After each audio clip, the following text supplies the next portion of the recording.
السلام علیکم اسٹوڈنٹس، میں امید کرتا ہوں کہ آپ سب خیریت سے ہوں گے۔ تو سب سے پہلے حدیث مبارکہ، حضور پاک صلی اللہ علیہ وآلہ وسلم نے ارشاد فرمایا کہ مومن بھولا بالا اور باعزت ہوتا ہے۔ تو آئیں اس کے بعد ہم لوگ اپنا دوسرا سیریہ اس کو ڈسکس کرتے ہیں۔ سب سے پہلے اگر دیکھا جائے تو یہ ہمارے پاس پیش آیا تھا 1 ہجری میں۔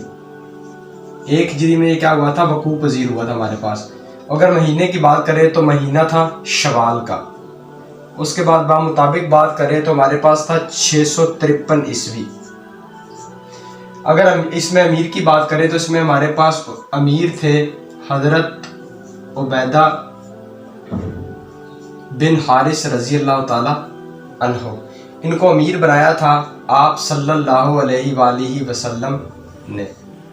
اس کے بعد ان کے ساتھ ہمارے پاس 60 مہاجر۔ ہم نے پہلے میں بات کی تھی تب ہمارے پاس کتنے مہاجر تھے؟ 30 تھے۔ دشمن سے سامنا ہوا وادی میں رابغ وادی تھی، وہاں پہ ہمارے پاس کیا ہوا تھا؟ ان کا دشمن سے سامنا ہوا تھا۔ اس کے بعد اس میں دشمن کا سردار جو تھا وہ تھا ابو سفیان۔ ابو سفیان جو تھا وہ تھا ہمارے پاس دشمن کا سردار۔ یہ وہی ہیں جنہوں نے بعد میں اسلام قبول کر لیا تھا۔ دشمن کی تعداد تھی تو اس میں ہمارے پاس دشمن کے 200 آدمی تھے۔ ایک دوسرے پر چلائے گئے تو ہمارے پاس ایک دوسرے پر تیروں سے حملہ کیا گیا تھا، اور یہ جنگ جو ہے زیادہ دیر نہیں چلی تھی، تھوڑی دیر ہی چلی تھی، لیکن حملہ کیا تھا تیروں سے۔ مسلمانوں سے آ ملے 2 آدمی۔ ان میں پہلے تھے حضرت مقدار بن عمرو رضی اللہ تعالیٰ عنہ، اور دوسرے ہمارے پاس تھے عتبہ بن غزوان رضی اللہ تعالیٰ عنہ۔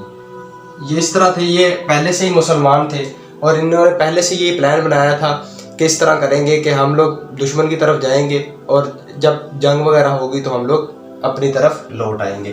تو یہ اس طرح کا معاملہ ہوا تھا۔ اس میں مسلمانوں کا جو علم ہے اس کا رنگ تھا سفید، اور اس میں جو اس جھنڈے کے علم بردار تھے وہ تھے مصطفی